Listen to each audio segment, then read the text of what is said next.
it is over again. I think it's probably the 5th time I've said it's over. But it's over, Blades fans. It's over. Lads, lads, lads!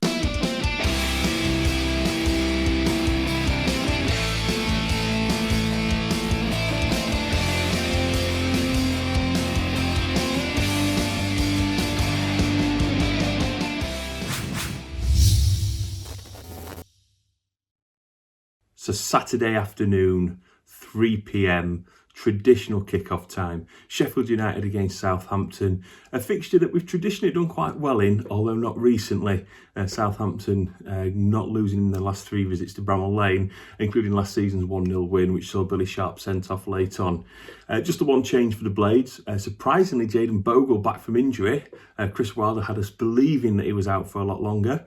He came in at right wing back with George Baldock, all 5'10" of George Baldock, slipping into the right centre half role.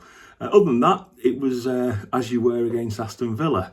Very, very sort of fast-paced start from the Blades, trying to get forward, but final third again, not up to it. Corners were looking particularly dangerous, and they've tried the back post corner to David McGoldrick on many, many, many occasions. And one of them, a foul given on Fraser Forster after the Southampton player handballed it. I mean, you'd be a goalkeeper these days. All you have to do is fall down and you get a free kick. Goalkeepers are completely and utterly overprotected, and that would have been a penalty. Later on in the half, another good shout for a penalty for the Blades. Again, not given. It was going to turn into a half of talking about Paul Tierney as a referee. We should not be talking about a referee. But the big incident came on 32 minutes. Teller, who was fond of getting onto the floor, he was going down at every single opportunity, but this time he was caught by Ethan Ampadu in the box. It was a lazy challenge from Ampadu. Did he need to make it? Perhaps so. I suppose the instinct was to try and get a foot on the ball. Yellow card given under the double jeopardy rule, and yeah, it was a foul. Penalty given, 32nd minute. Blades 0, Southampton 1. James Ward-Prowse tucking away the penalty quite nicely. Aaron Ramsdale doesn't really give you that sort of confidence on the penalties that he's ever going to stop one, but you can't blame Rammers. Looking at the rest of the team, John Fleck I thought was particularly energetic, whereas John Lundstrom just wasn't involved in the game at all. Dizzy with some good link-up play. It was good to see, but it was a chance of penalties not being given and the referee just giving silly free kicks to Southampton. Were the Blades cute enough? I don't know. I was challenged after Steve's Sheffield accent to do an American accent on the end of this video. So half-time, Sheffield United 0, Saints 1. Have a nice day, up the Blades. Full-time whistle just gone, but I could have recorded this video on about the 49th minute. So second half starts with one change. McBurney on for Norwood as we try to see if we can snatch a goal back and maybe go for the win. All plans went out the window on 48 minutes when John Lundstrom, he doesn't even make a hash of a clearance. He just for some reason decides he's going to try to chip the ball from his own box. It doesn't work. Gets headed back in, bounces around, out to Che Adams, and as the story goes, ex-United players always seem to come back to haunt us, and Che Adams blasts a worldie, reminiscent of the Harvey Barnes goal at the start of last season at Bramall Lane. Top corner, nothing Ramsdale or Gordon Banks or Peter Shilton or anybody could have done about it. 2-0 Southampton, and that really effectively put the game to bed. Couple more changes. McGoldrick left for Lys Mousset to come on. If we're talking positives, Lys Mousset made it through the entire 33 minutes he played with no injuries. So thank God for small miracles there. Brewster went off later in the game to be replaced by Billy, and it all really came to nothing. If anybody was going to score, again, it was going to be Southampton, who had a few chances. Ramsdale certainly did well with all those chances. Anything that he had a chance to save today, he did, other than first half penalty where he dived the wrong way. Really just nothing gelling for United. McBurney seemed to drop into that link-up role, which, he did okay, but Mousset and Sharp didn't combine to do anything. Moose really just ran around a bit and never had many touches the ball or many chances. And it was just a second half that was destined to peter out until the inevitable full-time whistle. Bit of a flashpoint at the end. Fleck goes in late on Shea Adams, catches him probably on the top of the foot. I think it looked worse than it was. Yannick Vestergaard came over and tried to make mountains out of molehills, and yellow cards were issued, but it didn't really amount to much other than that. So after the brief respite of hope that we had after the Villa game, I think we can all agree that it is over again. I think it's probably the 5th time I've said it's over. But it's over, Blades fans. It's over. So time to start planning for the championship. Let's see what those ratings are. I know what mine would be. Up the Blades. Hello, I'm Will. First time on the channel. Hopefully, not the last. I'm in the car because I didn't want to look so grumpy and disappointed in front of my 2-year-old son. Didn't want to ruin his day just because of me watching that. Starting with Aaron Ramsdale. It's a weird one for Ramsdale because obviously he's been a big part of the critics' comments this season. He's been an easy target to go at. He's been a person to say he's just not good enough. He needs to do more. I think the last couple of games, you look at Liverpool, the last match against Villa, and today, the first half he didn't light the world on fire, but equally we did concede. But penalty, it's not his fault. It's a tough one. Probably a 6 for Ramsdale. He made some amazing saves in the second half. Made it less embarrassing for us against a team who were really out of sorts. They might have given us a schooling last time, but they were there for the taking today. And he's kept us in it. Our goalkeeper, probably one of our better players on the pitch today. George Baldock. He's had better days than he's had today. I do believe he's been one of our best serving this season. Like, we're not a great season. I think he's made an account for himself to not be just put into the group of, oh, they passed it. He's made a good account for, he could probably still be with us next season. I'd be thinking someone might come in for him. Today, didn't do anything, didn't light up, didn't provide anything. Obviously, he got the assist from a Goldrick earlier in the week against Villa. Today, just not good enough. And I think I'm going to say that about a lot of players. So Baldock, probably looking at 4. Ethan Ampadu. I think he was our best defender except for the penalty. If you take that penalty out of today's game, you could probably say he's had a good game.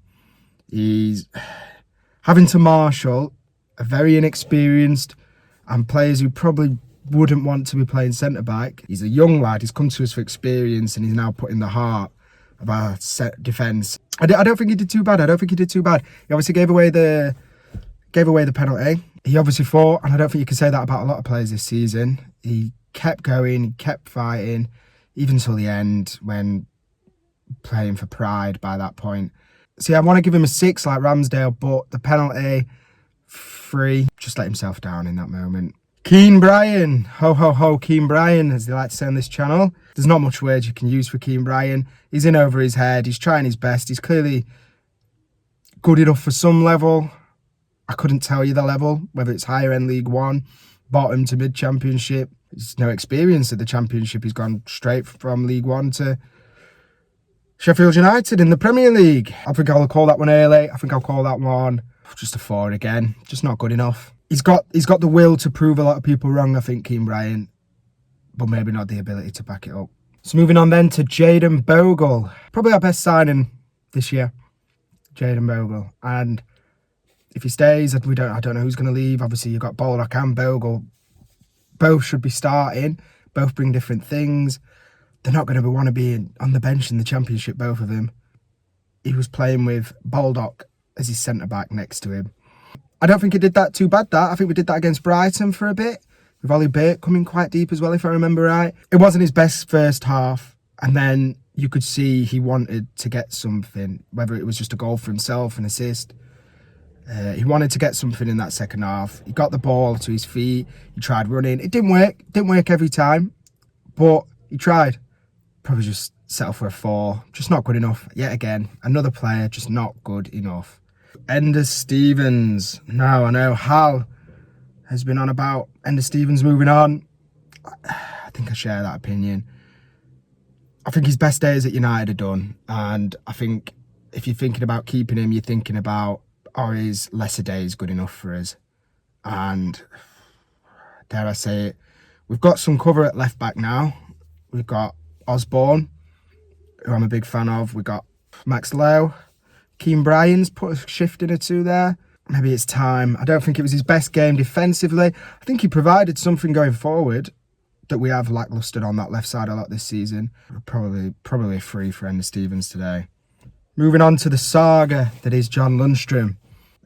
It blew us all away last season. A lot of us were probably thinking in that first match, what's he done to warrant this? Yeah, here he is. Still here, wanting in big money, wanting a big move. I just don't see it. He was practically non-existent today. Non-existent. He tried stuff when he shouldn't be trying stuff, like near the end he tried a pass over a player in our own half when we're rushing for a goal to Bogle. He's not doing the simple stuff because he wants the big move, and I think it's hitting. I was halfway through the season toying with, should we just give him a contract, because how are we going to replace a player like Lundstram? I guess we'll have to see. Lundstram for me is a 2. Probably going to be the lowest rated of the lot, I'd reckon. Oliver Norwood. Where has Norwood gone this season? He's appeared, he's shown his head a little bit, and then disappeared again, come back, disappeared again. I subbed off at half time. You can see very, very quickly which Norwood's with us today, whether it's the Norwood we love or the Norwood we despise. And I think it was obvious that it was just a ticking time bomb with Norwood today, with how relentless they were in that midfield at trying to get balls off him. He can still ping a ball, but he's not got the legs anymore for the Prem. Norwood, we'll put him with Lundstram because he only played 45 minutes. We'll do a 2. John Fleck, he's got so much that he can give to United, John Fleck. And I feel like it's just missing at the minute. It's quite a sad story because obviously he was loved, he was idolised. And this season, obviously, injuries and everything else. And he's just never come back the same. He's had games, he had that run of games where he was unbelievable and really pushing us forward and really forcing an issue for the other teams. And he just seems a second behind the game almost at the minute. John Fleck can have a free. Obviously, the late tackle at the end. Obviously, it's just late on Che Adams, but it's not a good tackle. Second behind. Just not good enough yet again. Ryan Brewster. I'm excited to see what comes for Ryan Brewster next season. I think it's been a big ask, and there was a lot lumped onto Ryan Brewster's shoulders when he came in. We were struggling then, we're struggling now, and he's not been what people wanted. He's not been what people thought.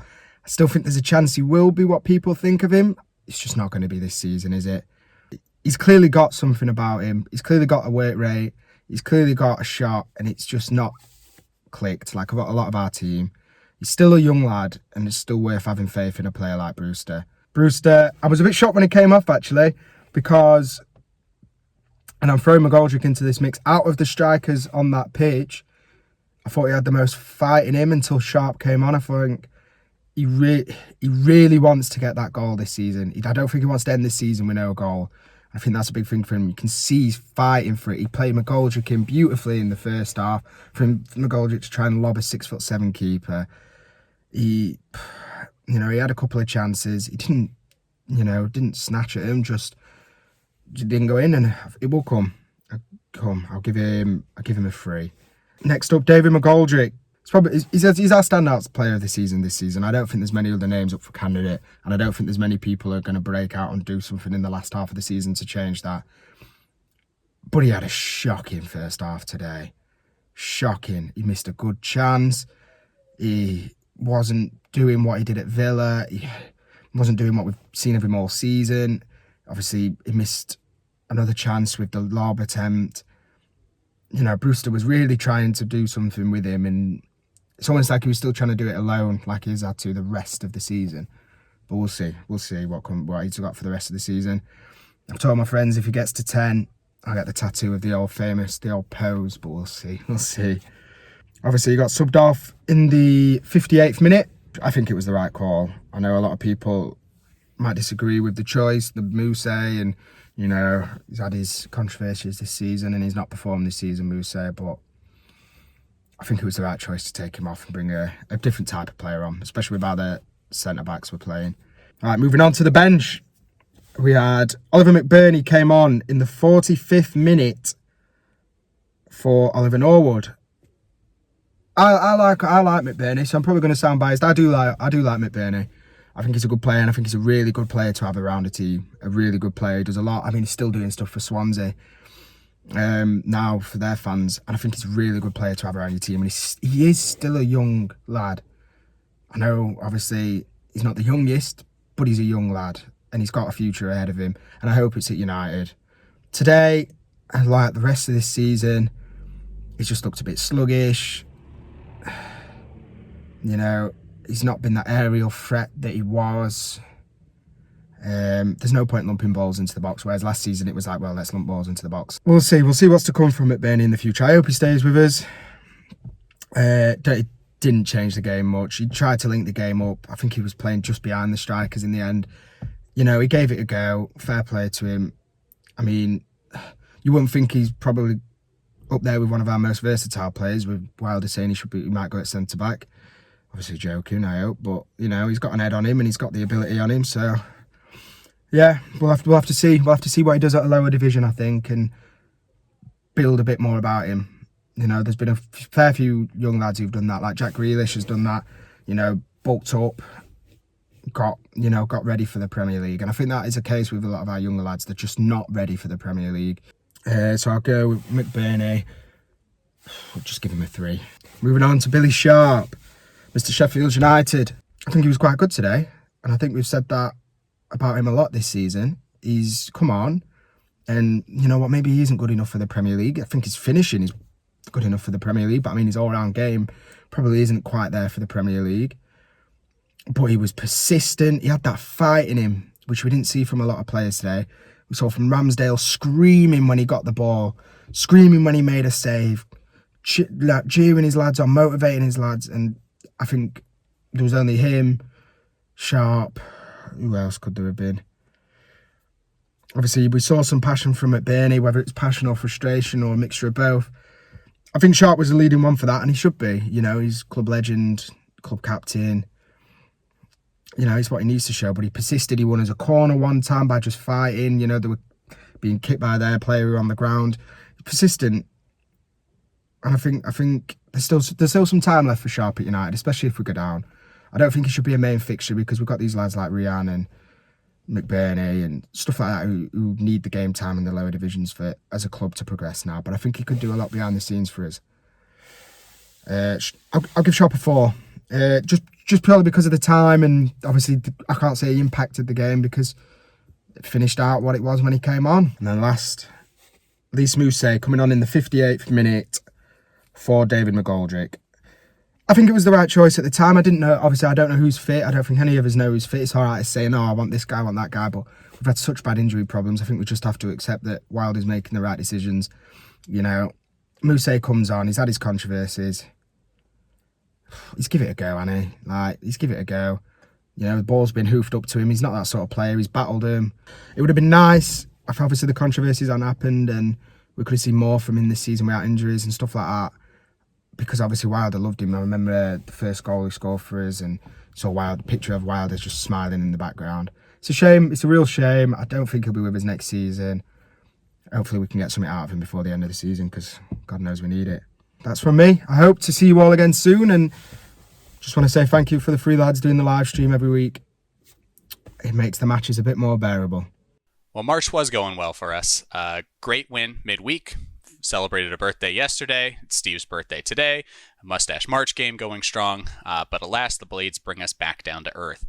When we look at positives and negatives from this game, I think our 2 youngsters, Brewster and Ramsdale, really stepped it up today. Brewster was great in the first half, I thought, really showing, you know, for once that he can participate in the game and not just be kind of running around looking for, you know, anybody to pass to him, but he actually created his own opportunities today.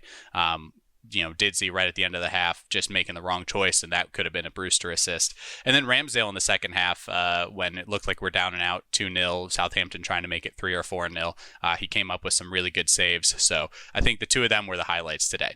On the negative side, I don't want to harp on it too much, but I feel like the refereeing in the first half was pretty poor. Not much we can do about it as a team, but definitely should have had at least one penalty somewhere in that first half from the many opportunities that were not awarded. But as far as our performance in the second half, we just did not do ourselves any favors. Lundstrom for me stood out where just someone who lacked effort, lacked performance, giving the ball away, didn't look like he wanted to be out there or wanted to play for the shirt today. And that's kind of frustrating for me because I've really enjoyed seeing him play, and especially the last couple games, I thought he's been doing pretty well. And then when you look at the substitute decisions that Wilder made, bringing off Norwood for McBurney, it's worked in some games. I don't think that was the correct decision at halftime to make in this game. And it showed McBurney didn't create too many other opportunities that we weren't already going to create. And when we brought off McGoldrick for Moose, I think that's kind of when things took a turn for the worse. Obviously, Moose, with probably his worst performance as a Blade ever today, just not providing anything on the field. And Didsey, again, one of our most creative playmakers, taking him off late in games is usually not a good choice. And then I feel bad for Brewster being brought off at the end for Sharp. I think he should have had a full 90, give him the opportunity to run out a full game. But alas, Wilder made those decisions. I just think they were not quite the right ones. So where do we go from here? Well, we're going to turn it over to Evie and see what's up next. So where do we go from here, Blades? I don't really have much to say, to be honest. It was a disappointing one today, but I think we've kind of all got pretty used to that as the season's gone on. I feel like it has to be for planning for the summer, it has to be for planning for next season, it has to be for experimenting with different ideas and different game plans. It just has to be figuring out what's going to work going forward, because I feel like at the minute we start with the same formation that we have for the last 4 odd years, the 3-5-2. And then when that plan doesn't go accordingly, we kind of don't really know what to do. So we kind of just chuck whatever players on to see if it works. Like today, we chucked 3 strikers on when we needed some more creativity in there. We created nothing today. And I feel like that's a thing. We need to have players who can make something happen, which is obviously what we have to do in the summer. For me, I would probably try a couple of the youngsters out, like Zach Brunt. He's absolutely on fire for the under-23s, and the way Lundstrom's playing at the minute, a guy that doesn't even want to be here anymore, a guy that was walking around like, it was just another day for him today. Try out one of the young players while we have the chance. Like, there's no pressure on him because there's no chance we can stay up, And I know that might sound negative. I know that isn't what we all want to hear, but it's just not going to happen, especially after today, especially after that performance. Just try some young players, try some young midfielders, the creative players we have. It won't do any harm. There's not much we can do defensive-wise, but, just try something different. Let's experiment a little bit, Blaze. Let's see what can come of the rest of this season. Let's see if, we can have some sparks come from somewhere for next season, because, we're going to need a complete overhaul with some of these players, because it just doesn't look like there's much there anymore. And we just need a spark to come from somewhere for me, because the Championship isn't any sort of pushovers, you know what I mean? Like, it's a tough league, and we need to be at our best to give it a go again. And I just hope everyone sticks together, really.